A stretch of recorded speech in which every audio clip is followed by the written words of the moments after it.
Vice Chair Daley, can you please lead us?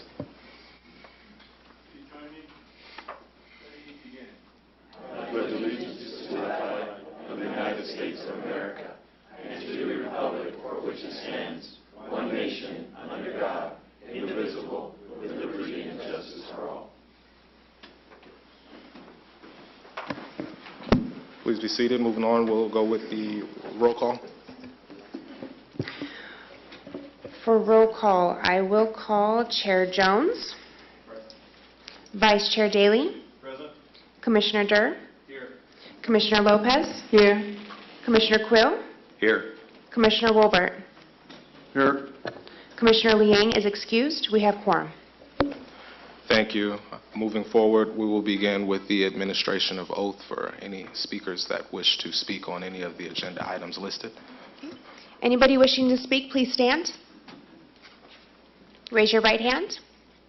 Do you solemnly affirm that the testimony you are about to give before this body will be the truth, the whole truth, and nothing but the truth? If so, please say I do. I do. Thank you. You may be seated. Thank you. Moving on, we'll begin with the consent items. If I may, Chair, I'd like to make a brief introduction with Thomas Wright. He's our new legal counsel for our Planning Commission meetings. Just wanted to welcome him and introduce him. Thank you. Welcome to the team. It's a pleasure to be part of it. Thank you very much, Mr. Chair.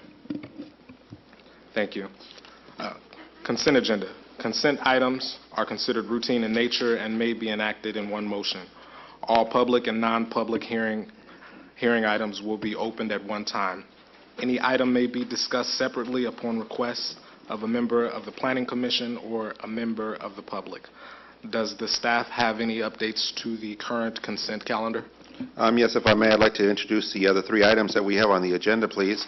Item number 1 are the minutes for the meeting of July the 24th. Our recommendation is for the approval of those minutes. Item number 2 is development permit type P 1803 and subdivision 1802 for tentative tract map 20210, which is a request to allow the development and establishment of 12-unit planned unit development on a parcel containing approximately 1.3 acres. That site is located on the northeast corner of West Kendall Drive and Northwestern Avenue. And the property is residentially zoned, and our recommendation is that item be approved. The third item, we requested a continuance. That is for conditional use permit number 1620, which is a request to allow an expansion to an existing nightclub that is located at 1293 West 5th Street. We are gathering some additional information for that item. We did advertise it for this meeting, so we will send out renotice it for the next meeting of September the 11th. That concludes my recommendations for consent calendar. Thank you. Thank you. Is there anyone wishing to speak on the consent calendar items? If not, I'll entertain a motion to approve the consent calendar. Chairman, Oliver, isn't there an item 4? That's not consent. Item 4. Item 4 is a non-public hearing item. It's a separate item. It's not consent calendar. There is an item 4, but it's another part of the calendar. It's part of this consent. No, it's not. It's not. It's a non-public hearing item. Oh, so we don't vote on that? Not yet. Oh, okay. Thank you. You're welcome. I'll move the consent calendar. Second.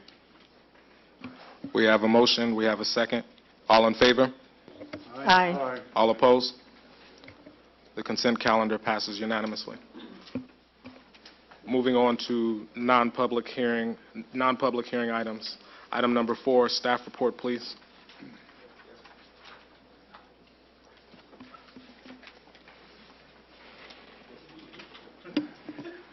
Yes, we will have the Alex from the Public Works Department, the Assistant City Engineer, or Yeah, Public Works Director, I mean. Oh, okay.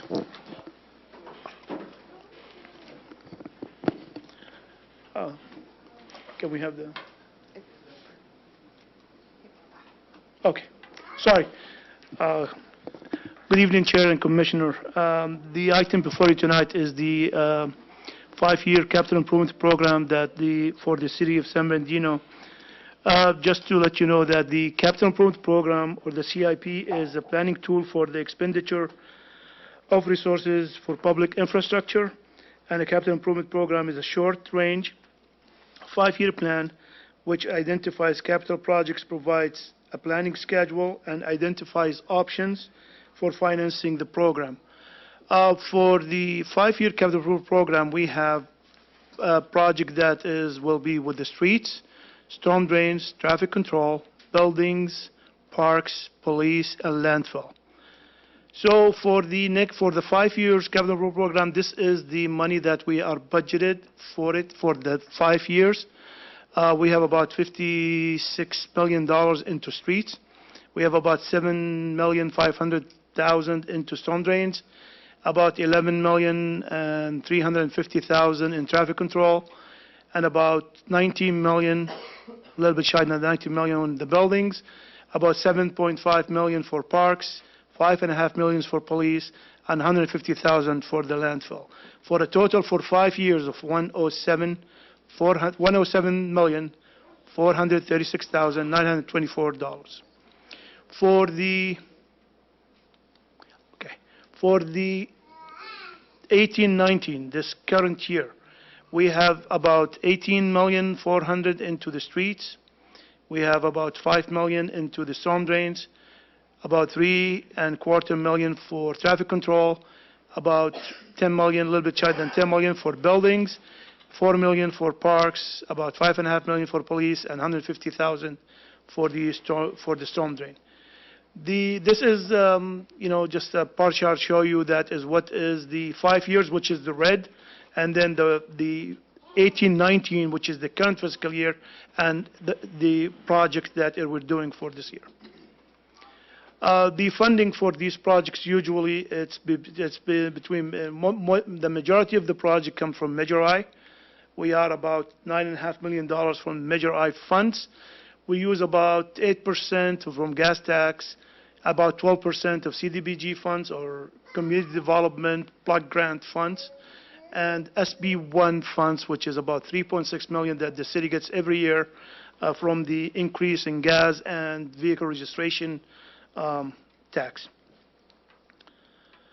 This is an eyesight, I understand, slide, but this is the 18-19 list of projects for the streets. And in this one, we have about a total of 27 projects on this one, on the streets for this fiscal year for the amount of $18,409,000. Excuse And me, I'm go sorry. ahead. Would it be possible to get a printout of that? Yes. Of what that slide? Yeah, I believe that is the whole, your package have the whole program. It have everything, all the projects, the accounts and everything, and the project sheets. Okay. But, we'll be more than happy to give you a... We'll have the PowerPoint printed out for you, so we'll give it to you this evening. Cool, thank you. You're welcome. The next one we have the storm drain projects. As you can see, there are 6 projects on the list, and that is total of about $5,050,000 for the projects. For traffic control, again, another challenge eyesight here, but we have about 25 projects on that list for a total of $3,333,000. For buildings, which is most of the funding from buildings is from general fund, we have 9 projects for a total of $9,650,000. And for parks, we have 11 projects, total $3,921,000. And for the police department, we have 3 projects that is total of $5,550,000. And for the landfill, we have 1 project which is at $150,000. Just to irritate as of today, and a matter of fact, as of tomorrow night, out of the $46 million that we have for the CIP, the City Council have awarded $9,114,740, which is about 19.8% of what is the CIP calls for this year, and we only in August. So there is a lot of projects that's going on right now. There's a project that's been awarded but haven't started, but most of the people notice that there is the concrete is going, and that is all over the city. And then we have the slurry seal project is going on in Ward, I'm thinking it's Ward 3, no, so it's Ward 3, 5, and 6, yes, 3, 5, and 6. With that, I'll be more than happy to answer any question you might have. Oh, sorry, so let me, the recommendation, okay, sorry. Yep. Recommendation is for the Planning Commission to adopt Resolution 2018-501, which is adopting the categorical exemption for the capital improvement programs and determining that the 5-year capital improvement program for fiscal year 18-19 through fiscal year 22-23 is consistent with the city's general plan. With that, I'll be more than happy to answer any question that the commission have. Mr. Chair. Does the commission have any questions at this time for staff? Mr. Chair. I do. Oh, go ahead. Has the city council approved all this? Yes, They have, completely. yes. Oh, okay. I was wondering where the... For we were the next year, it will be the other way around. We'll bring it to you first, and then after you approve it, we'll take it to the city council. Gotcha, okay. We missed that step, fortunately. I have a question. Yes, sir. And I apologize if it was on there, but can you give us an update as to where things stand with the Mount Vernon Bridge? Mountain Vernon Bridge, at this point of time, we are in the process of hiring, okay, the SBCTA, the city gave SBCTA the project management, design, and construction for Mount Vernon Bridge. At this point of time, they are doing it as a design build. We are finished with the environmental for that project, and now the SBCTA are soliciting designs and contractors to do the work. This is going to be, they estimating the start to be in 2019 and to be finished by 2023. Okay, thank you very It's a much. big project. Yeah, been going on a long time. Happy Yeah. to see that SBCTA is involved. Thank you. Mhm. Through the chair, I have a question. Yes, sir. I didn't see any funds in there for code enforcement. Is that a whole different code enforcement or abatement? Yeah, code enforcement and payment is maintenance, and there's a police department. Is not a CIP. CIP is actually what is in the public right of way, and it's what enhance or add value to the assets that the city owns. Okay, so through code enforcement and abatement, that's where we clean up the city, right? That is usually the code enforcement and abatement is for private property, not for public right of way. Okay, Yeah. thank you. Just another question on traffic controls. Yes. Can you talk a little, I know that some cities have kind of got, I think they call it like intelligent transportation or intelligent transportation systems, where the street lights are coordinated, so if you're going in a certain speed at a certain direction, the lights will kind of sync up. Are we incorporating that kind of technology? We apply for grants for this kind of work because this is an extensive and it uses a lot of manpower to determine the synchro between signal lights. So we usually wait for the grants funds to do something like that. At the current moment, the city have some segments that is synchronized, but not all the segments. But then we are looking forward, we keep looking for grants that we can apply for so we can have that, other reaches synchronized. But we have a centralized unit that is in our public work department where we have some cameras that watch intersections, but it's not that much updated yet. Gotcha. Okay. And then just one last question. It's kind of a general question, but it relates to SB1. Yes. I know that there's an effort on the November ballot to repeal SB1. I'm aware that some jurisdictions, transportation commissions specifically, are coming out to try to educate voters and, oppose the repeal. As we saw, it brings in whatever that number was, but a pretty significant chunk for the CIP program. Is the city doing anything with SB1? Has the city taken any kind of position on opposing the repeal? And I realize it's not necessarily a question directed at you, but just in general, do we know? I don't think that we are in the position to do something like that, but. Hi, Trish Ray, Public Works Director. I know that the council has discussed it. I need to confirm this, but I believe they had discussed sending a letter in support of continuing SB funding. I know that was discussed, but I don't remember whether that was actually confirmed, but I can find out for you. Okay. All right. Yeah. Yep. Yeah, we are trying our best to do into informing the public about SB1 funding. Like I said, there's about $4 million that the city gets, and we do a lot of streets with $4 million. Yep. I have a question for staff in regards to the capital improvement for the streets. As far as the improvements that are planned in this proposed improvement program, are the repairs being distributed equitably as far as within each ward, or is it being in response to the certain level of complaints? And how much of if you can give it a percentage per se, would this take care of the current immediate problems that we've been having with the street and infrastructure problems on the road? It's distributed along all the wards. I'm not going to say it's equally, but each ward will get some work done in it.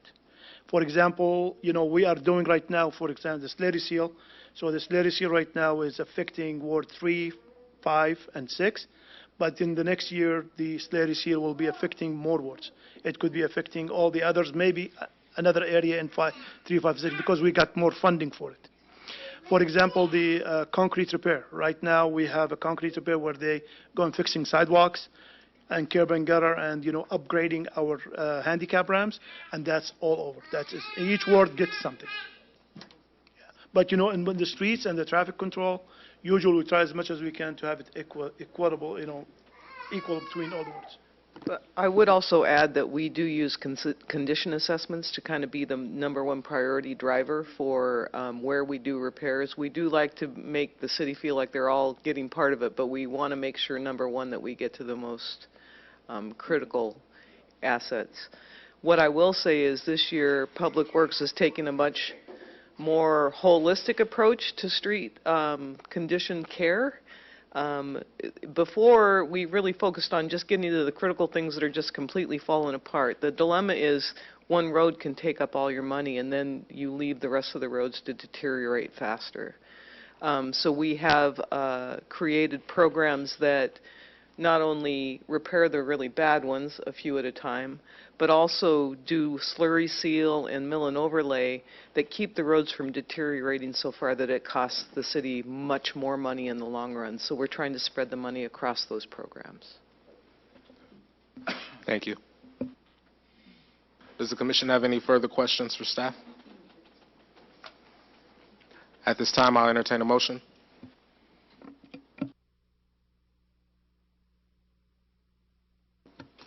I'd like to make a motion. The staff recommends that the Planning Commission adopt resolution number 2018-051, adopting the categorical exemption and determining the consistency of the 5-year capital improvement program for fiscal year 2018/19 through fiscal year 2022/23 with the City General's plan. Second.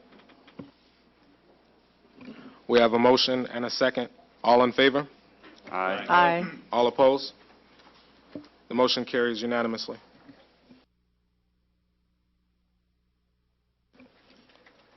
Moving on, public hearing items. The Planning Commission will first hear a report from staff, and then the public hearing will be opened.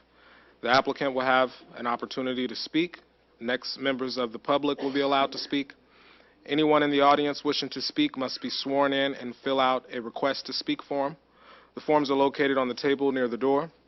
When your name is called, come forward and speak into the microphone. Say and spell out your name for the taped record. After all have spoken, the applicant will respond. The public hearing will then be closed, and the Planning Commission will begin to deliberate and make a decision.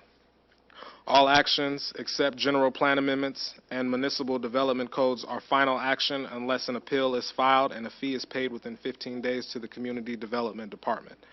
If you challenge the result of an action from the Planning Commission in court, you may be limited to only raising those issues you or someone else raised in the public hearing described in the agenda, or in written correspondence delivered to the Community Development Department at or prior to the public hearing. Moving on, item number 5, conditional use permit 1723 and minor exception 18-01.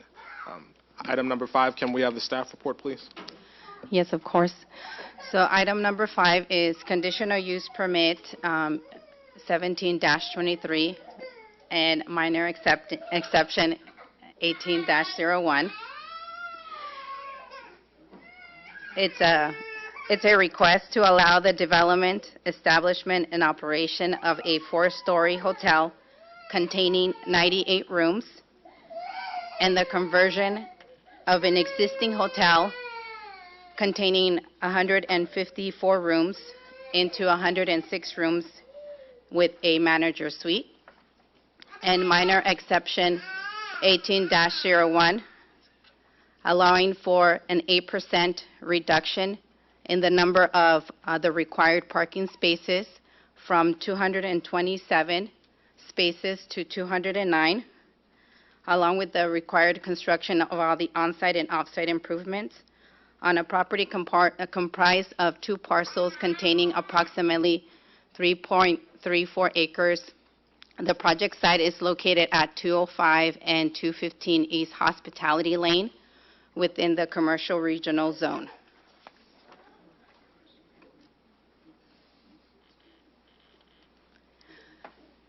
This is a rendering of the project site looking from East Hospitality Lane. This is what the proposed new hotel will look like. It's True by Hilton, and next to it, it's the existing hotel that is currently La Quinta, but it will be Super 8. And then this is a rendering looking east and west on East Hospitality Lane for how the proposed new hotel will look in comparison to the existing hotel. The project site is located within the Commercial Regional Zone.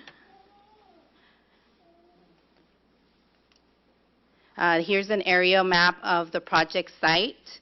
It's surrounded by commercial offices as well as restaurants, and there is also an existing hotel that is currently under construction. It used to be the Super 8. Let me see. I'm so sorry.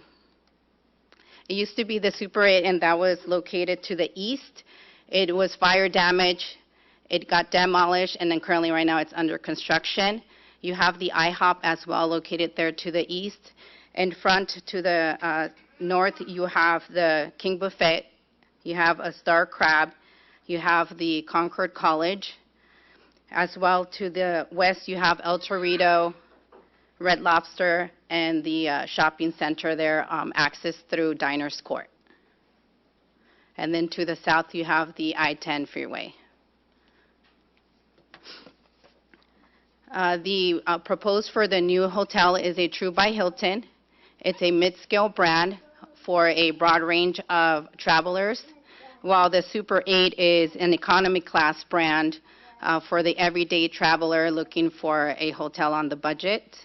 The development proposes to demolish the existing restaurant, which is the Krabby Bob's. That's going to be where the new hotel is going to be constructed, as well as demolishing the existing pool for the Super 8 in order to accommodate for a lot line adjustment that will require site improvements.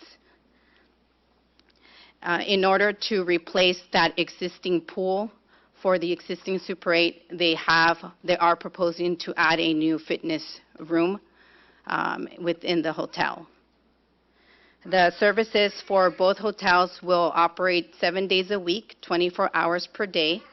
They will have a full-time general manager. The Super 8 will have a manager suite on site. The True by Hilton will not, but they will have a manager on site. Both will provide a fitness center, breakfast, housekeeping, laundry services, as well as a lobby area. Additional services that the new True by Hilton will provide is a game zone area, as well as a work zone and a dining area with a guest courtesy lounge.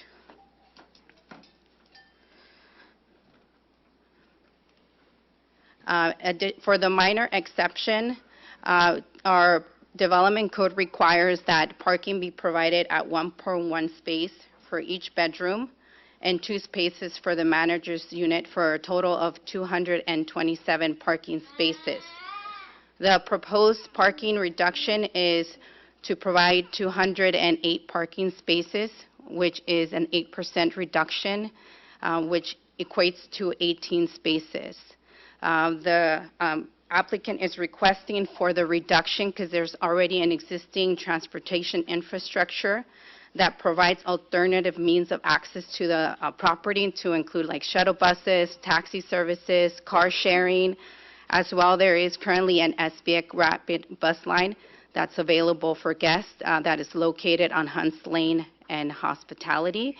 And there's also a bus stop in front of the existing hotels.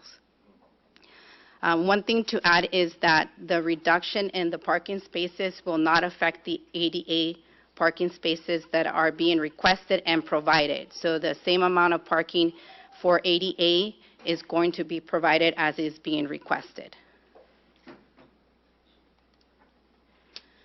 This is the existing site looking south. Currently, right now, you still see that it has the La Quinta sign. It's no longer going to be a La Quinta. That is going to be now a Super 8. And the hotel under construction is going to go from a Super 8 to a La Quinta. Oh, sorry. This is looking north onto East Hospitality Lane to the surrounding commercial businesses. This is looking east on East Hospitality Lane. And as you can see, there's the SBX transit bus line running through the existing hotels. This is the proposed project site plan. The lot line adjustment, currently the lot line goes through the middle of the True by Hilton where it's being proposed, but it's going to be modified to allow for that adjustment. This is the floor plan area for the True by Hilton. They're proposing a game zone area. The game zone will have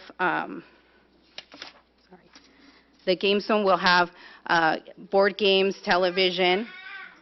The work area, you would have free Wi-Fi, as well as being able to connect your phones to recharge them, so a recharging station, and then they're going to have their dining for their breakfast.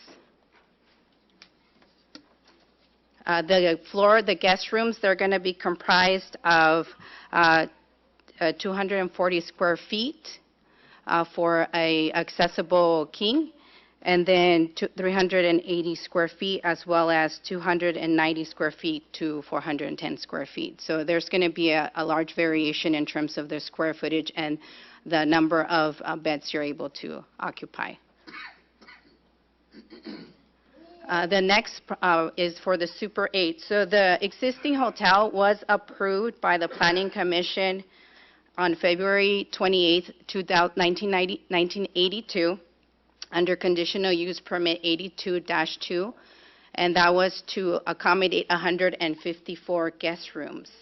What they are proposing is to consolidate some of the rooms. That's going to be 93 rooms are going to be consolidated. They're going to be merged, and they're going to create 45 one-bedroom suites, while still maintaining some of the king and double queen bedrooms as well. So that's going to reduce the number of rooms to 106 rooms.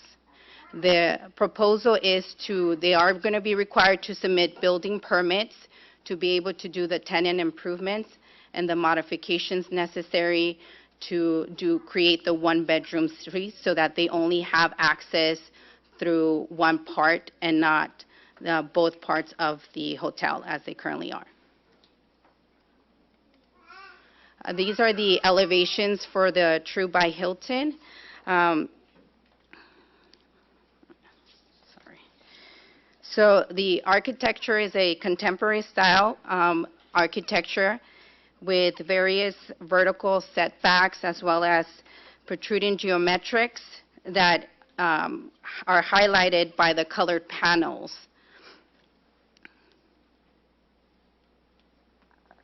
Here's another rendering looking through the west, through the east, I'm sorry. And this is the proposed landscaping. So the proposed landscaping, what they are proposing to do is to renovate some of the existing landscaping while at the same time maintaining some of the already existing vegetation. So the proposal for today is staff recommends for the Planning Commission to adopt resolution number 2018-47, adopting the categorical exemption and approving conditional use permit 17-23 and minor exception 18-01 based on findings of fact and subject to the recommended conditions of approval. If you have any questions, the applicant's here, or I as well can answer any questions that you may have. Does the commission have any questions for staff at this time? I do. Commissioner Quill? Thank you. I'd like to talk to you about the parking situation. How did we arrive at reducing the parking? Currently, right now, the proposed project is within the Transit Overlay District. A lot of the properties within the Transit Overlay District have parking reductions that are given to them because it's located in an area where the purpose is to allow for a use of vehicles, for a reduction of vehicle use. So unfortunately, because of the current standing with the hotel, it doesn't allow them to get any kind of incentive. So the reason we came up with the fact is that they do a lot of bus shuttles. They do a lot of taxi services. A lot of people are coming out of town, and they don't necessarily rent a car to get to the site. They use the shuttle services that are provided by the hotel, as well as taxi services, or they do car sharing, as well as in order to get to the other areas for eating, they're close by, and they're able to access the SBS bus line transit. Okay. I have a little concern with that. When we're fortunate enough to have big events in our area, I've been to the hotel areas down there, and they all seem to be pretty crowded. People drive here, California, people drive quite a bit. And then you've got the hotel, the Super 8. Are they going to have some relief on their parking also? What they're going to be doing is they're going to be doing a shared, a reciprocal access agreement. So they're going to have shared parking. So they are able to share both of the parking to alleviate some of that congestion. So the shared parking is going to be not only with the True by Hilton, but also with the Super 8. So they're going to share the parking for both of the hotels. Is Super 8 also allowed a reduction in the required parking? The reduction is for both project sites. So they're going to, the way we calculated the reduction was based on the hotel room, guest room hotel count for both hotels. And based on that, the required was 227 parking spaces. So we are asking for the 8% reduction. So that's 18 parking spaces to be reduced, and it's going to be a shared parking. So they're going to have a reciprocal agreement as part of their conditions of approval. Okay, the other side of that then would have required them to reduce the number of rooms perhaps to meet the parking requirements? That would be correct, sir. Okay, Yes, thank you. you're welcome. I also have some parking questions as well. Of course. You know, you say that the shared parking will relieve congestion. I don't think it relieves congestion. It might offer overflow. In other words, you have a lot of cars parked there, so you can also park here because we have a shared agreement. Because a lot of the restaurants there around this site too, you go there some evenings and you're hard pressed to find parking, let alone having to turn and come back because of the SBX. But a Super 8, this Super 8 in particular, is located right off the freeway for travelers. And as Commissioner Quill said, they're traveling, they have vehicles. And I don't know if you mentioned if they were going to accommodate RVs and so forth, because I think I would like to know what the average stay is of one of your residents who checks in and they traveling. We don't have, it's not like this Super 8 is by the Ontario airport where shuttles are going to be frequently used. So that would be a concern for me. Another question that I have is, La Quinta that is currently there, how many stories is that? Is that also 4 stories? The La Quinta is going to be 4 stories. No, you say La Quinta is there now. I'm sorry. The La Quinta that is currently there, which will become the Super 8, is 3 stories. 3 stories. Yes. So now we're going to 4 stories, and that's, you were going to say something? I'm so sorry. So the True by Hilton will be the 4-story hotel, and I should have clarified this at the beginning. The existing La Quinta, which will become the Super 8, will remain at 3 stories. Okay. So it's the Hilton plus La Quinta? Plus, yes, ma'am. Okay. All right. And combined, are we getting, when they do the renovations and the changes, are we getting more units or less units that are there now? We're going to be getting less units for for La Quinta. So they're going to reduce their room count. So their current room count is 154 rooms, and they're going to be combining some of those rooms, and that reduction is going to end up with 106 rooms. Now, I know you showed the photo of what it's going to look like. I don't know if you could put that back. Yes, I can do that. Because sometimes we've had some developers and the architecture is just ugly. It's not consistent with what we want here. So, because you mentioned modern and all of that other stuff, so I just wanted to take a look at it again. And I can show you the east and west side rendering. So currently, right now, it still has the La Quinta brand, but it will be the Super 8. The 4th story isn't going to be blocking anybody's view or anything of, not the freeway, but no, it shouldn't. towards... It shouldn't be blocking anyone's view. The hotel that is currently under construction is going to be in similar height. Okay. Question. Vice Chair. Thank you. Maybe this is a question for the applicant. Can you talk a little bit about occupancy rates? What you would expect the average occupancy rate to be in these two combined? I'm Ed Bondeman with Joseph E. Bondeman Associates. First, I want to thank staff. Elizabeth did a great job. They really looked at this project. We were just trying to come in. One moment, Commission. Sorry to interrupt. Over here. Sorry. Could we open the public hearing if we're going to hear from the applicant? Just want to make sure formally. At this time, we'll open public hearings. We'll be hearing from the applicant. Can you please state your name and address for the taped record? My name is Edward Bondeman with Joseph E. Bondeman Associates, 234 North Arrowhead Avenue, San Bernardino. Once again, thank you for staff. And I've got Paul Williams with Inland Hotel Ventures. He is the applicant, and you had a question about occupancy. Thank you. Good evening, Commissioner. Yes, I'm Paul Williams with Inland Hotel Ventures. And the question regarding occupancies, it's going to range obviously throughout the year, but average occupancies will be in the 70s for both hotels. 70s? Mm-hmm. Okay. The question is geared towards the parking, so that's what I'm trying to think about. Okay. I mean, you'll have times when you're, full, but it's not like an every day type of thing. Yeah, well, as Commissioner Quill said, there's a handful of events every year that draw a lot of people from outside of the area, and the hotels fortunately fill up. So, so a little bit concerned about the parking reduction, but I can understand it. I also wanted to ask about the one-bedroom suites, what the thinking is around the one-bedroom suites. I mean, the thought process is to just offer a little bit nicer room in a Super 8.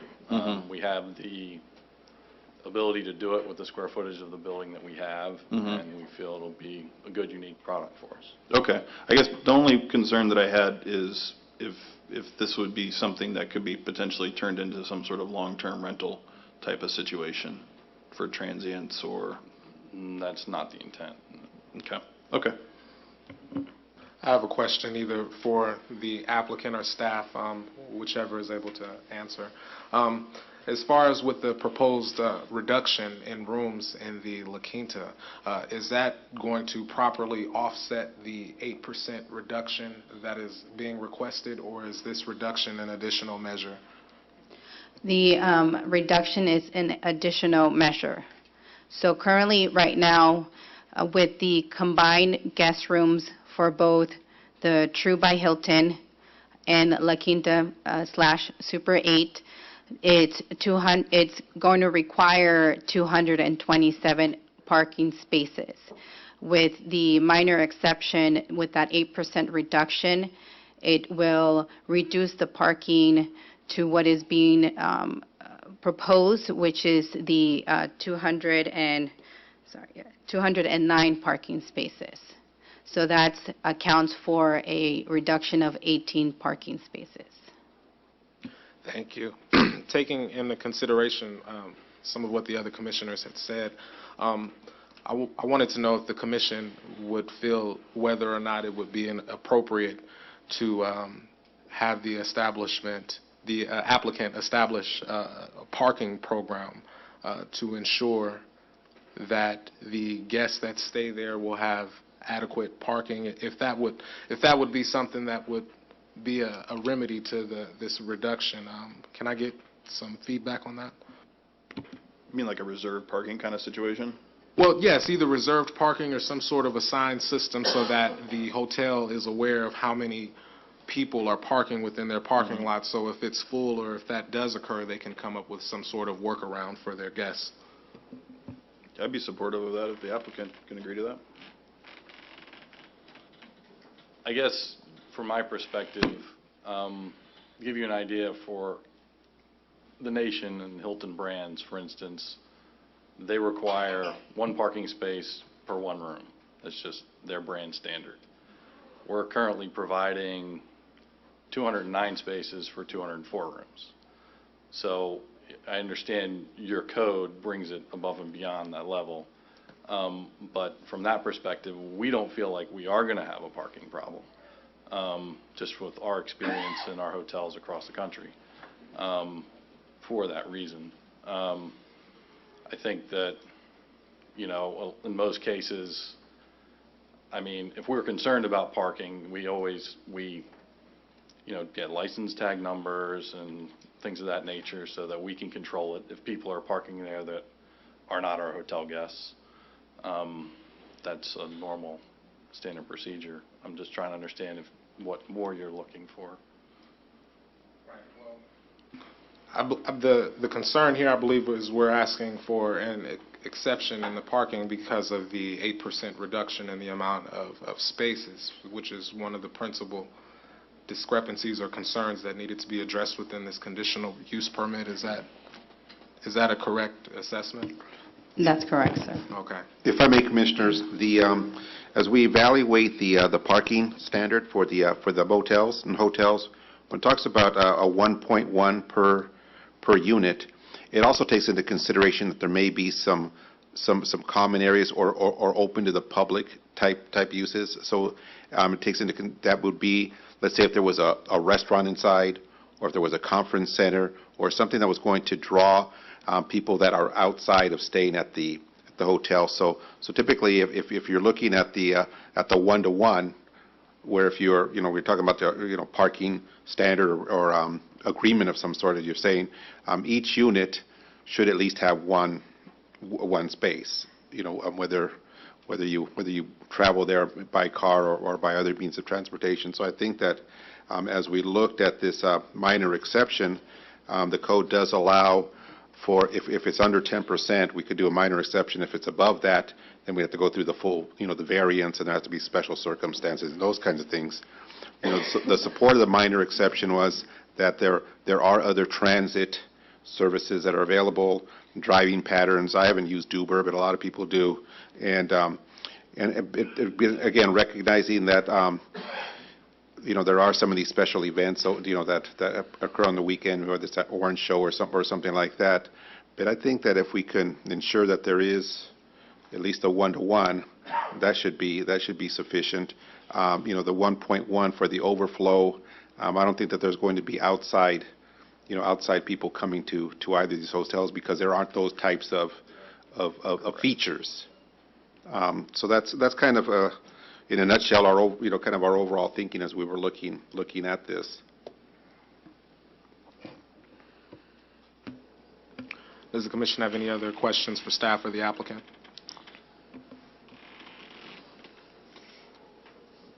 At this time, I'll entertain a motion. I'll make a motion that the Planning Commission adopt resolution number 2018-047, adopting categorical exemption and approving conditional use permit 17-23 and minor exception 18-01 based on the finding of facts and subject to the recommended conditions of approval. Second. We have a motion. We have a second. All in favor? Aye. All opposed? The motion carries unanimously. Moving on, item number 6, conditional use permit 18-08, a request to allow the renovation of an existing commercial building containing approximately 15,000 square feet and the establishment of an operation of a charter school, along with the construction of the required on-site and off-site improvements on a parcel containing approximately 0.55 acres. Can we have the staff report, please? Yes, good evening. I'm Michael Rosales with the City of San Bernardino Planning Division. Item number 6 is conditional use permit 18-08. The proposed project is to establish and operate a public charter high school, which will be owned and operated by Vista Real Learn for Life, which within an existing commercial building containing 15,000 square feet, along with the construction of the required on-site and off-site improvements on a parcel containing approximately 0.55 acres located at 842 North Highland Avenue between North Golden Avenue and Valencia Avenue across from Paris Hill Park within the Commercial General 1 CG1 zone. Here we have a rendering of the finished product. We have our location map. We have Paris Hill Park to the south. We have residential to the north and existing commercial services to the east and west. Here is the aerial map depicting the same. The analysis is the focus will be on students ranging from 14 to 19 years of age that require an independent studies approach to meet their educational needs. Students will have a predetermined 1-hour appointment set every week with their designated teacher to evaluate their goals and objectives and receive their independent study programs. There will be a maximum of 50 students and staff at any one time per day, with 20 staff members working within 2 different time frames in 1-hour intervals per student. The floor plan is comprised of 7 classrooms, 5 offices, 2 conference rooms, a break room, electrical room, janitorial room, and restrooms that meet ADA standards. The operations would be from 8 a.m. to 6 p.m., Monday through Friday. There will be security provided as an on-site security guard to mitigate loitering, security cameras that will be outside of the premise of the building, and key card access unique to each student's ID number for interior access into the building. There is a shared parking reciprocal agreement with 800 East Highland Avenue. The project requires 49 stalls for off-street parking. 12 stalls along with the ADA will be on site, and the additional stalls of 37 will be provided via the parking agreement.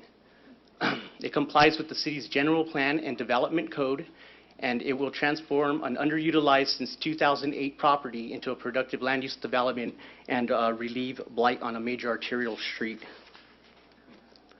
Here we have the path of travel plan. As you can see, the reciprocal parking to the site.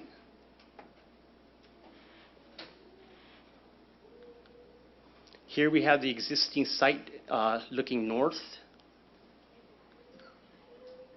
We have the existing site looking westward, the existing site looking eastward, and the existing site from the south.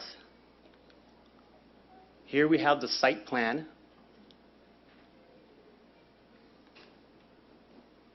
And we also have the elevations in the rendering that we had just seen.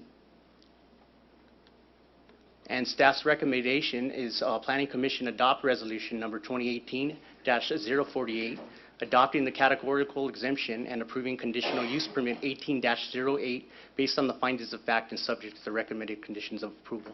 I'm happy to answer any questions, and the applicant is here to answer any questions that you may have. Does the commission have any questions for staff? If I may add to that as well, Commissioners, the charter school is not your typical school where the students are there all day, and it's more kind of what I would characterize as like a homeschool system where they do their studies off-site, and then they come in kind of to take their testing, tutoring and that sort of thing. And so that's when we looked at the parking analysis. The applicant also owns the property next door, so there will be that reciprocal parking agreement. The path of travel that was shown on one of the prior slides, in the event that parking does need to be utilized, one of the things that we wanted to make sure that these teenage students would have a safe way to get from the parking area and walk over to where their studies will be. And so that was primarily that item that I wanted to point out. Thank you. Thank you, sir. So my understanding is, as a school, parents will be picking up and dropping off. Where is that supposed to be located on campus? The applicant is here to answer those questions. Okay. We don't want the pickup and the drop-off right on Highland Avenue. That's a major street, so I want to know what you have prepared. Will the applicants please state your name and address for the tape record? Mr. Chairman, could we open the public hearing, please? My apologies. We'll now open public hearing. Can the applicant please state their name and address for the tape record?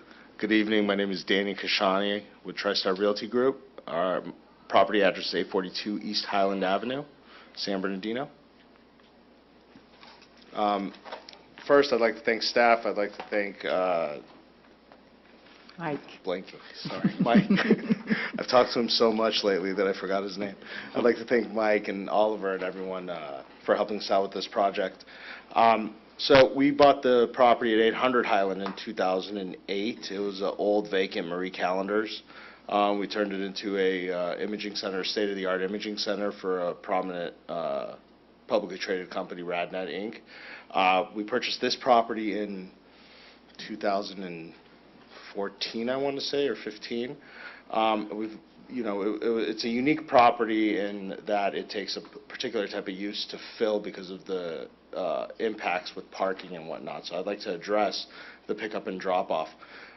First, a majority of Learn for Life's students take public transportation. They actually hand out public tokens, bus tokens, for the students to take public transportation on a regular basis. They're actually located in at least one other of our facilities, which is an office building, and we have no impacts currently with their pickup and drop-off because they do all take, mostly all take public transportation. However, we did give thought to the pickup and drop-off, and because of the unique shape of our property and the fact that it has egress from 3 streets, neither of which is Highland. There's no ingress and egress off of Highland Avenue. It's all off of Cedar or Roxbury. So we do have a 3-driveway entry in the rear that allows for pickup and drop off to happen in the access aisle in the rear, if and when necessary for parents to pick up and drop off their students. So they would use the side streets, but not a pickup or a drop-off area that your construction is going to include? As designed, all the pickup and drop off would happen in the rear of the property, not on Highland Avenue. in the event that there... In the rear of a I'm street, sorry, a street in the north. back? Well, it wouldn't happen on the street. We actually have a drive aisle where there's parking, on-site parking, so that there could be pickup and drop-off. Can you bring up the site plan? Maybe it'd be better if I... Maybe go back, Michael, the plan that shows from the street, that cul-de-sac? Right there. Yeah. Ms. Lopez, if you look in the back, the parking we're not changing the site per se, or even the building footprint. All of our improvements are happening within the site, although we are doing a facade refresh to bring the building out of this unfortunate state that it's in currently, redoing the asphalt parking, restriping. We're bringing it, we're making it we're totally upgrading all the facilities there. And in doing so, one of the items that we worked with staff on was creating a path for, in the rare circumstance that there is a parent drop-off and pickup, that it would all happen on the north side of the property through Cedar and not through Highland. For staff, is there parking right now on that street of Highland? I don't think there's no public parking in front of Paris Hill Park. Is there directly No, there is across? no parking on... Is there parking There is where parking their on the... building will be on the street? There's parking on the site. There's 12 parking stalls on site with the ADA, and the remainder of the 37... No, would but be on the handed. street itself of No, Highland, there's no- parking isn't permitted on that side No of the parking street? is permitted on Highland. Thank you. You're welcome. Through staff, for the applicant, has any consideration been given to some sort of a drive-through effect where you can drop people off and drive out? Because, excuse me, I know that this neighborhood and this cul-de-sac down here, or the turn, may get kind of congested at certain times, and I don't know what impact that might have on some of the neighbors that live right there. So my thoughts are, well, I already see a school bus there, but if you were to have some sort of a turnaround or pull in and pull out feature that might make it easier. That can be accommodated if it's necessary because of the way the parking lot is flanked by two driveways. So there's a driveway on Cedar that if there's a drop-off to give you the drive-through effect, you can go into the driveway that's located off of Cedar, and you can exit on the driveway that's on Roxbury. So that you can achieve that effect. But again, in my experience, and I do have a gentleman from Learn for Life here that could speak more to that if we have particular questions about transportation and how that happens, that they're all taking buses. Like 90 is aggressive. I'd say in the facility that they're in right now in my other building in the San Fernando Valley, in the 3 years they've been there, it's like I've seen so little cars compared to other charter schools and other schools similar in scope but different in functionality of what they're performing. What they're performing is really unique. The school's really more of it's a resource center, to touch on what Oliver was saying. It's not your typical, bell rings at 8, you're going from class to class to class and it's fully occupied at all times with students traveling from classroom to classroom. It's really it's more of a one-to-one instruction on a tutoring level. They get assignments, they go home, they do their assignments, they come back, they sit down with the teacher, and they go through those particular assignments, and they work through those particular issues. These are students that want to be in school, not that need to be in school. They actually want to go back and get their high school diploma, and they want to do all of these things so that they can expand on their, whether they're in an unfortunate circumstance or not, get out of that circumstance and really help themselves. So, I mean, I'm really impressed with the work that these folks are doing. I hope I answered your question. Yeah, thank you. Little history. I believe there was a bus stop in front of that furniture store at one time. There still is. There still is a bus stop in front of the furniture store. Yes, that's what one of the major draws for them, was the fact that there was the bus stop there. Our other facility also, there's a bus stop right in front. So that's an integral component of site selection for them. You're welcome. You are the owner of the property? I am. Are you the operator of the school? I'm not. No. You mentioned that you admire what they're doing and so forth. Do you know what the capacity is for this particular high school? Well, I'm glad you brought that up because there's a correction in the staff report that I'd like to point out. So currently their enrollment will be 150 students in the first calendar year because they're relocating from a facility down on Highland Avenue in Highland to this facility.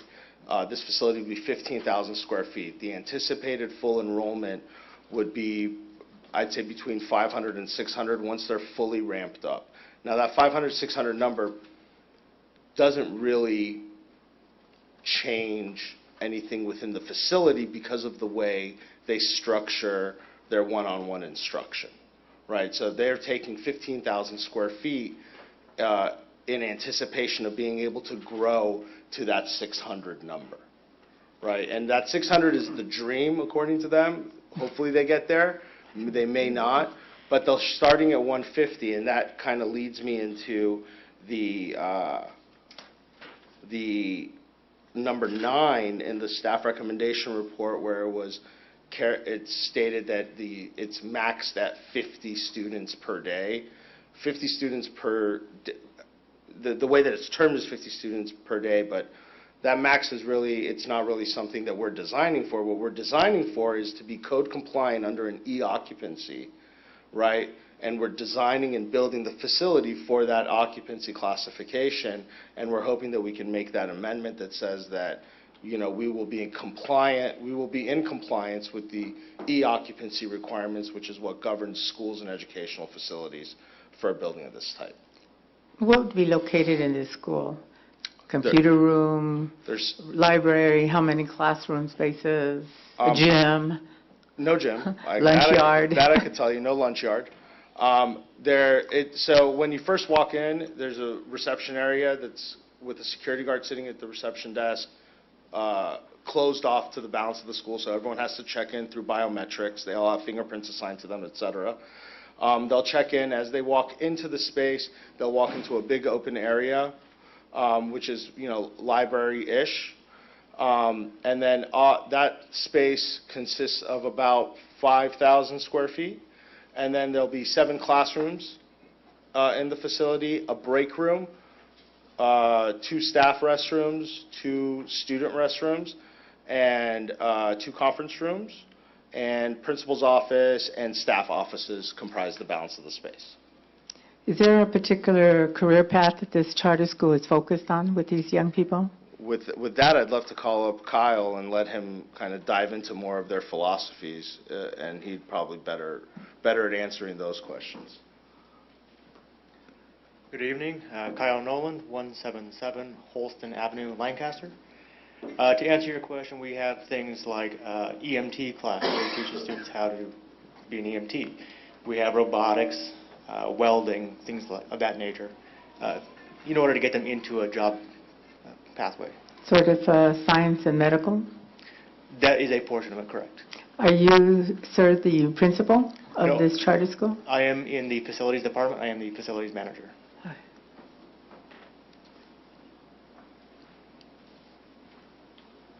Are there any other questions from the commission for the applicant or staff? I have a public speaking request from Christopher Tickell.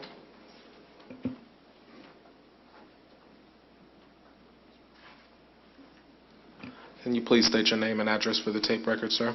Yes, Christopher Tickell, 1381 South Laura Street, Anaheim, just recently moved from San Bernardino.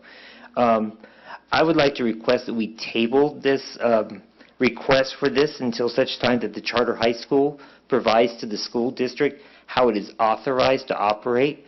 Currently, under the Charter School Act, a charter school can be authorized by 3 entities: a district, a county board of education, and the state. Currently, Learn for Life is not authorized by this district, and we would like them to provide this this authorization before they start this school. Thank you. Question? Are you here on behalf of the school district? Yes, I am. You are here on behalf of? Yes, I am the Director of Charter School Operations for San Bernardino City Unified School District. Thank you. I have a question for staff or council, if they can answer. As far as the conditional use permit, is that directly in correlation with the operational parameters of this conditional use permit that we're approving tonight? Is there any curriculum authorizations or anything that would stop this from moving forward? Or If I may, Commissioners, we could add a condition of approval stating, we can do some research, include a condition of approval that would require, prior to the issuance of occupancy permit or some threshold, that documentation be provided. Okay. I have a question for Christopher. Yes. So for this proposed school to operate within the school district's jurisdiction, they're going to need your authorization to move forward regardless, Right. moving forward, correct? They need to bring forward to the district a charter petition that's either approved by the district or a charter petition that's been approved by the County Board of Education or the State Board of Education. Has there been any petition submitted so far? There has not been a petition submitted. Okay. Can I hear from the applicant? Hi. So what I do know is Learn for Life is more of a trademark brand, and perhaps there's not a charter under the name Learn for Life, but they do operate different entities that have their own independent charters, and so that may be where there's some confusion. But I do know that they're currently operating in San Bernardino, just over here by the Starbucks on 2nd Street across from Carousel Mall, and they also have the other facility in Highland. So I'm sure that we can provide the proper documentation because they wouldn't operate without a charter. So I'm okay with Oliver's recommendation of putting a condition that is part of the a part of their obtaining a certificate of occupancy, that we provide the charter documentation. Okay. Does the commission have any additional questions for any of the public speakers or the applicant? Oh, I'll go ahead. Would that same documentation be provided to the school district as well? Well, it would come from the school district. Okay. So basically what will happen is when we reach the point of an application for certificate of occupancy, we go through the conditions of approval and says, well, okay, give me your documentation that says you are authorized as a charter school. Thank you. You're welcome. So we are asking to delay this for the next meeting then? No, to allow? no. So our recommendation, should you be inclined, would be to take action on this item. We would add a condition to the conditions of approval of the resolution, something to the effect that prior to the issuance of a certificate of occupancy, the applicant shall provide confirmation that he's authorized through the school district, something to that effect. Not to interrupt, with the modification for the And for the 50. And then there was a couple of other items that I would recommend for the conditions of approval. The other one would be, the applicant has mentioned the notion of probably up somewhere around, hopefully, 500-600 students, kind of a thing. If you recall, in some of our other CUPs, we've included a condition that states there's that 6-month review after for once they've opened, so we can continuously monitor that if at some point the enrollment creates some issues out there that we can't resolve, that it would come back to the Planning Commission for further consideration as to how do we alleviate what may be happening as a result of the number of students. The other recommendation that I would have for condition of approval, Michael, if you'd be kind enough to show us the site plan, please. There was some discussion regarding whether we have a drop-off or a safe place for those students that are driven to the facility by someone else and dropped off. Since it appears that there is plenty of parking that may be provided on the adjacent property, and that there may not be too much use for these stalls here. My recommendation would be that the applicant work with the planning staff to design a drop-off area that is acceptable to staff, and in doing so, that there may also be a need to eliminate some of those parking stalls, with the exception of those that would be ADA requirements, so that we could minimize any conflict of somebody just trying to pull in to park. And so just kind of to keep it open, open area there. So those would be kind of my recommendations for this, and be glad to provide any further clarification if you need so. Thank you. Who would do the review in 6 months? Well, we would do, planning staff would? Planning staff? That's correct. Okay. The other question I have, I guess out of curiosity, is was it not asked beforehand what documentation the charter school had to meet the requirements of school Actually, it district? wasn't, and so we've had a few charter schools come through, if you recall, over the course of the past few years, and frankly, that has not been an issue that has been raised. Well, today it was. Well, never say never, I suppose. I don't see, you tell me, Oliver, why do we need to vote on this today without seeing that documentation? Is it to save staff time or Oh, no, I mean, whatever, we're here whether it moves forward or not. But it's a recommendation. There isn't any sense of urgency from staff's perspective. I mean, this is a discretionary action of the Planning Commission. You are provided the opportunity to weigh factors other than what the development code is. So staff, we look at code, and you as a commission get to, just, does it feel right? I guess if that's one way of describing it. I thought I heard the applicant say he has no problem with, making sure that those documents are getting, in hand, whatever. And we do have the only unified school district in the city who is questioning that. And this is a major project because of the square footage, a high school going from 150 to 600, and who knows how much time and whatever. I would feel more confident in, recommending this project go forward until we had that documentation.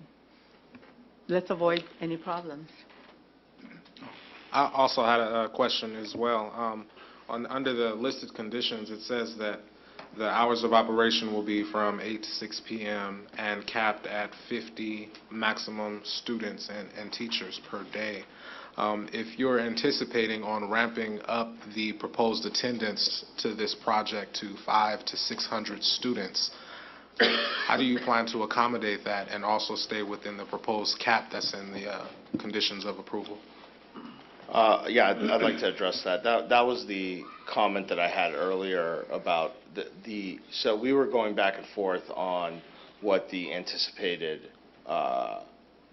maximum number of students would be at any given time, right? And we had gotten the information that it would be approximately 50 plus the about 18 staff members, which puts it to 68. So when we relayed that information, I think that this just may have been a typo in the fact that it's max on a given, where it says maximum 50 per day, it should be really maximum 50 students at any given time. While enrollment fluctuates from 150 to 600, if it does get to 600, that enrollment number doesn't necessarily impact the amount of students that are there on an hourly basis. Because if you take that 50 students on an hourly basis and you multiply it over 8 to 6 is 10 hours, right? If you multiply it, that's 500 students a day, right, on an hourly basis. So that was part of what when I got the staff report today and I reviewed it, I immediately noticed that was an issue, which is one of the first things that I tried to mention, was that I'd like to have that recommendation modified so that it read that we would be allowed, the occupancy would not be affected by, would be affected by building code and not by a set rule, because that's how it's really handled throughout all the, at least the other facility that we have with them and the other facility that we're planning with them in Ventura County. So that's really the occupancy issue. We're having all the fire life safety measures as if this building could accommodate, as an example, 1,000 people at any given time, but we're being asked to be capped at 50, which is not necessarily feasible for a 15,000 square foot facility, right, on a daily basis. So I think I answered your question. I'm not sure. I may have gone off topic a little bit. To my understanding from what you said, so the proposed conditions of approval has a typo in it when it's saying that the occupancy will be capped at 50 students per day. Yeah, well, it's actually 3 times that, which you said would be about 150. No, that's, so the annual enrollment currently is 150 annually. The question we were asked as they were developing the staff report was, well, what do you think the maximum number of students that you'll have at any one time would be? And I have an email and I could share that. And our response to that was 50. And I think that when my project manager responded, she neglected to say that's in addition to staff, right? So I think it was just a miscommunication through email, and maybe what got transposed to the staff report turned at any given time, right, to a daily maximum. Because just, logically, a 50-person cap for a 15,000 square foot facility on a daily basis doesn't really make sense. But if you think about it from a perspective of the current enrollment is 150 students, and the dream is to be between 5 and 600,000, sorry, 5 or 600, right? That the facility makes a lot more sense given the size and scale that it'll have, and that the fact that the population of students that would be there at any given time would be approximately 50, right? If you extrapolate that over the hours that they're open. Otherwise, at 8 o'clock in the morning to 9 o'clock, they've hit 50 students and they got to close their doors. Right. And also, in regards to the charter authorization through the Unified School District, is there anyone on your team aware of that process, and how are they going to be getting started soon? How long does that process normally take to get started? Are you familiar with the logistics of the operational? Very, very little, but I think I can touch on that. The way the charter, their charter isn't specific to Learn for Life, and the gentleman that was up earlier said Learn for Life doesn't have a charter. That may be true. They have subsidiary charter schools that fall under the Learn for Life umbrella that may very well have the charter already. What I do know is that they don't operate, I mean, we're going through this entire process, which is technically a tenant improvement, going through a CUP process, going through all this to get their occupancy use authorized. They're going to have a charter. So that's why I agreed with Oliver when he said that as a condition of the granting of a certificate of occupancy, that we present the charter showing that they have a charter. I don't know what the intricacies and the legalities and how that particularly works, but I do know that they're not going to operate without a charter. Okay. Thank you. Does the commission have any other questions for the applicant? At this time, I'll entertain a motion. If I may, Commissioners, would we kindly revisit condition number 9, which has been the topic of the last conversation as it relates to students? What is the pleasure of the Commission in terms of the cap number to be put on there? There have been other applications in the past as it relates to schools and occupancy kind of a thing, where we've set a threshold, and that anything above that threshold would need to come back for either as a revision or modification of some sorts. I'm not sure that I can sit here and comfortably say that the site could, from a parking, access and all these other considerations, accommodate 600 students. At one time, that's a lot of kids coming in and out and so forth. I don't necessarily have a concern with the number, but kind of keeping in mind of some of the other factors as it relates to making sure that these students are provided with a safe environment to get to their classroom. Just, so the current enrollment is 150, right? Is that right, Kyle? Correct. And the goal is 6? Correct. So what about 3? That seems like it would work. Get you halfway to your goal. And anything beyond that would come back for, I don't know. Modification of some sorts, yes. Because if you're not comfortable saying 6, I don't want to say 6. And 300 is a doubling of your enrollment, which would be good progress. Are you good with coming back? We can come back at 300. Correct, that's fine. Okay. Thank you. That's just my opinion. I don't know about anybody else up here. I believe that's fair. Yeah, instead of going to 600, that's a little excessive. Okay. Are there any other questions or comments from the public? So just for the record, for the motion that'll be made, there's going to be a modification to the conditions of approval for number 9. For number 9, we are going to say a cap of 150. 300. 300 students. Annually. Negotiating with myself here. 300 students. I also wanted to add a new condition that talks about working with staff for the drop-off area and modify, maybe lose some of the parking stalls there, maintain the ADA requirement. I also wanted to include the condition that talked about the 6-month review for a 2-year period, so we could monitor this project as it goes along. And I believe that was. And the documentation for the charter school prior to the issuance of certificate of occupancy. I thought the 6-month review was tied to the enrollment that we just clarified. It's overall, the overall CUP. We'll talk about it when I get all the. Thank you. All right. At this time, I'll entertain a motion.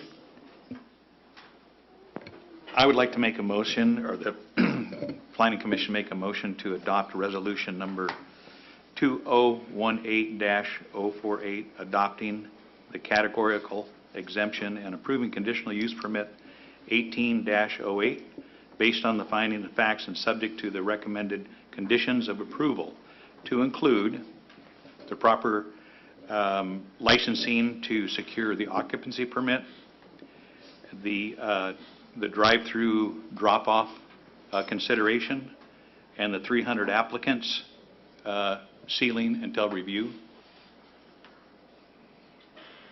I believe that was the other conditions we talked about. Yes, and the application for the charter? Okay. Yeah, the application to the charter. Okay.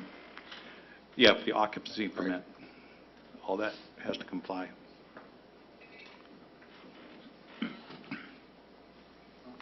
I'll make a second.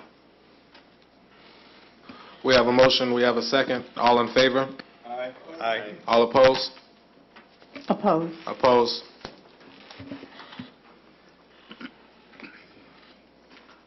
Moving on, item number 7. Thank you. Conditional use permit 18-11, a request to allow the establishment and operation of a charter school within the portion of Judson Baptist Church. Mr. Chairman, I'm sorry to interrupt again. I just want to clarify, were you also voting to oppose Yes. the item? So Yes. it's 4 and 2 against, understood. Thank you. Thank you. Good evening, Chairperson Jones and members of the Planning Commission. My name is Polonia Mayas. I'm from the Planning Division. The item before you is conditional use permit number 1811, which is for the establishment and operation of a 9,145 square foot charter school ranging from kindergarten through 2nd grade with an existing 35,535 square foot church facility. The project is located at 1406 East Pacific Street and is zoned residential suburban. The property is currently regulated by conditional use permit number 18-4, which was for the church use, and conditional use permit 88-31, which is for a secondary school.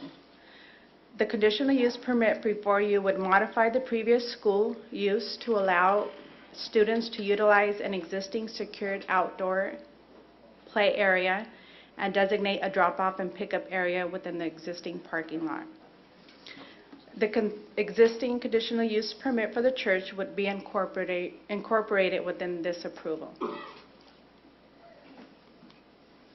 The school would be, is limited to 100 students and 7 staff members.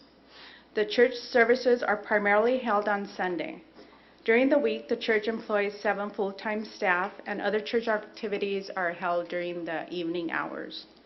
The hours of operation for the church will not conflict with the hours of operation for the church, and the proposed 129 off-street parking spaces will meet the parking regulations for both uses. The conditional use permit will also include interior tenant improvements, modifications to the existing on-site parking lot, and replace the existing driveway with the sidewalk on Pacific Street. This is an aerial map identifying the project site. And, well, let me go to the next one. This is a zone map identifying the residential suburban zone and the surrounding residential properties located within the county of San Bernardino. The development to the west, however, is the Fairfax Public Elementary School, and directly across the street across Pacific Street is the church's off-site parking lot. This is a view of the front facade looking north on Pacific Street. This is looking south on East Pacific Street, and this is the off-site parking lot across the street. This is a view looking south from Pacific Street showing the on-site parking lot, and it is only accessed from 17th Street. And this is the secured parking, the secured outdoor playing area for the children. This is a closer view looking at the facility, where the drop-off area will be located adjacent to that existing building. And this is a site plan which demonstrates the on-site parking lot with the modifications, which include recirculating the vehicular access for the ingress and egress of the site, and restriping the parking lot. This is the floor plan of the educational facility areas. The unhatched areas are the charter schools, 4 classrooms, bathrooms, eating area, and a gathering room. And these are the east and west elevations of the educational facility. Planning Division recommends that, not Planning Division. The Planning Division recommends that the Planning Commission adopt resolution number 2018-049, adopt the categorical exemption, and approve conditional use permit 18-11. And also for the record, I would like to note that condition number 25 on the attachment A is not applicable for this project, and this condition has been removed, and the resolution has been updated. And this concludes my staff report. Thank you, staff. Do we have any questions from the commission for staff? So we just had a charter school last. We did, and so you might be able to guess what I'm going to ask. I was assured that they got the proper approval, and Eva or someone can be here to represent them, but Okay, so I'm just curious about what the status is. It was according to myself that they had gotten the approvals. Is that correct? All right, fantastic. Thank you. Does the applicant have a presentation? I just wanted to speak to it. Can you please come to the mic, sir, and say your name and address for the taped record? Sorry, Mr. Chair, could we open the public hearing, please? My apologies. We will open public comments for agenda item number 7. Thank you, counsel. I'm Larry Onan. I live at 29531 Southwood Lane in Highland, California.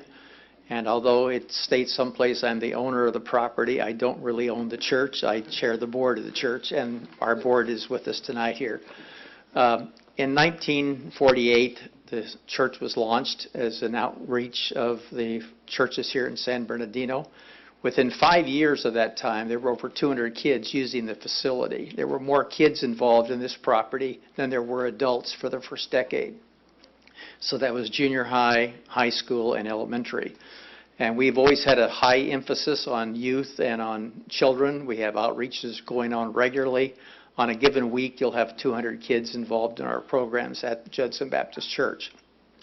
When Savant came to us and asked us if they could move a academy into our facilities, we eagerly saw what they were doing.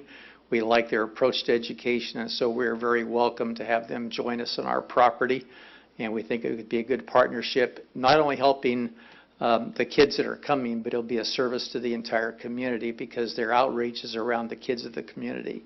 We have a very good relationship with Fairfax next door, with Pacific High School, with San Gregorio High School. Our constituency of kids come from all the schools within a 2-mile area of Judson Baptist Church. And so we feel like the Savant involvement with us there is just really one more way of enhancing children's education. We especially like the value-driven education that they're helping these kids learn how to handle money before they need to handle money so that they can actually handle money. And that is one of the high strengths, I think, that what Savant brings in, and we're welcoming them to the campus, providing they can get onto the campus. Thank you. Thank you. We also, were there any questions for the applicant while he was here? We have a public speaker as well. Oh, Commissioner Lopez. Is the property east of, Sterling or west of Sterling? How close is it to Pacific High School? It is within about 4 blocks of Pacific High School. Pacific High School is on to the west, and we have a lot of students walking. We see the Pacific High School kids as they walk home. So they come right down Pacific. You're closer to Pacific than you are to San G. Slightly closer, but it's almost a toss-up. Maybe a block or two difference. San G's on down the street. We have as many kids in San G involved in our programs. Well, according to the photo, the church looks lovely, facing Highland. What you're proposing, the school would be behind the church? The school will be using part of our children's facility that we built in the mid-'80s. We had Arrowhead Christian Academy on the property years ago. We are simply reusing the same facilities that we've used in the past for a school. Okay. And they will be using a portion of that building, not all the building, because they're requesting room for 100 students this year. And it's only for kindergarten through 2nd grade? That's what they're planning, yes. Thank you. Were there any other questions for the applicant from the commission? Vice Chair. Could somebody from the school, I'm just curious about the school's vision, mission, that kind of stuff. This is the principal of the school, Eva Tillman, who's going to be running the school. Thank you. Hi, yes, so our mission is to pretty much teach students financial literacy and entrepreneurship at a very young age. This is a program that is very rare across the nation and even in just in California, and really nothing like it in San Bernardino. Our vision is to be the best at that, so we just really want to do something that's going to be a trailblazer for the rest of the community and schools around. And what grades would be what grades? TK to 2nd grade. Oh, okay. Yes, just primary. My experience is I'm a teacher, and I used to work for the San Bernardino Unified School District, 5th and 6th grade, and so I want to make sure that students are prepared to enter higher grade levels and have everything they need for reading, writing, math, so we're just starting with primary ages. Okay, awesome. Thank you. Mm-hmm. Where would those children go once they graduate from 2nd Street? Are you also teaching other academics? So it's just going to be the core content, so math, science, social studies, English language arts, and then we're going to have a financial literacy piece at the end. Okay, thank you. Mm-hmm. Can you share with me again the different grade levels you have at the school? Transitional kindergarten, so those are students who turn 5 between September 2nd and December 2nd. We have kindergarten, 1st grade, and 2nd. Okay. Okay. It's nice to see you all turn out here tonight, too. Thank you. Thank you. Thank you, Ms. Tillman. You're welcome. I also would like to call Christopher Tickell for public comments as well.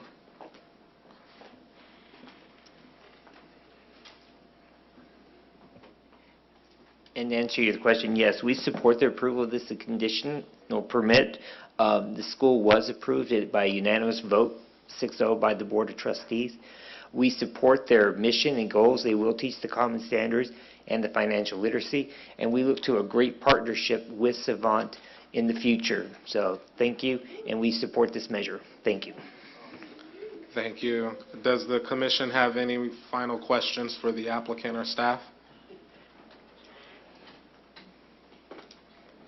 All right, at this time, I'd like to make a motion approving conditional use 18-11, a request to allow the establishment and operation of a charter school within a portion of Judson Baptist Church, along with the construction of the required on-site and off-site improvements of a parcel containing approximately 1.68 acres.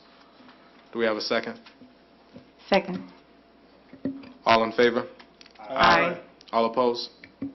The motion carries unanimously. Congratulations.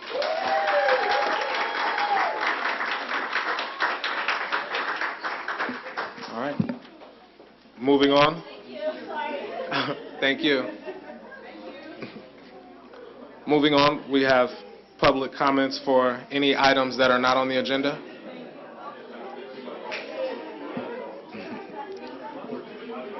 All right, I see none. We'll move on. Planning Commission reports and announcements. Can we please have order in the room? If you guys could please move your conversations to the hallway. We're still in proceedings. Thank you. Congratulations. My apologies, but thank you. Any Planning Commission reports and announcements? All right, moving forward, Director's report. Yes, Commissioners, you heard it with the presentation, but I did want to take a moment to introduce you to Polonio Majas. She's been our new senior planner. She's been with us for a few months now, via San Diego, and so she's now a local resident here. And this was one of her first projects that she's worked for us. And also on that last project, it went pretty aggressively on schedule. I think the pre-application was submitted in June. Their formal application, as you saw in the staff report, it was submitted in July. The applicant and Polonio, they spent a lot of time together ironing these things out. And so, I just wanted to introduce you to Polonio, and that's it for me. Thank you. Thank you. At this time, we'll adjourn the meeting. I'll entertain a motion.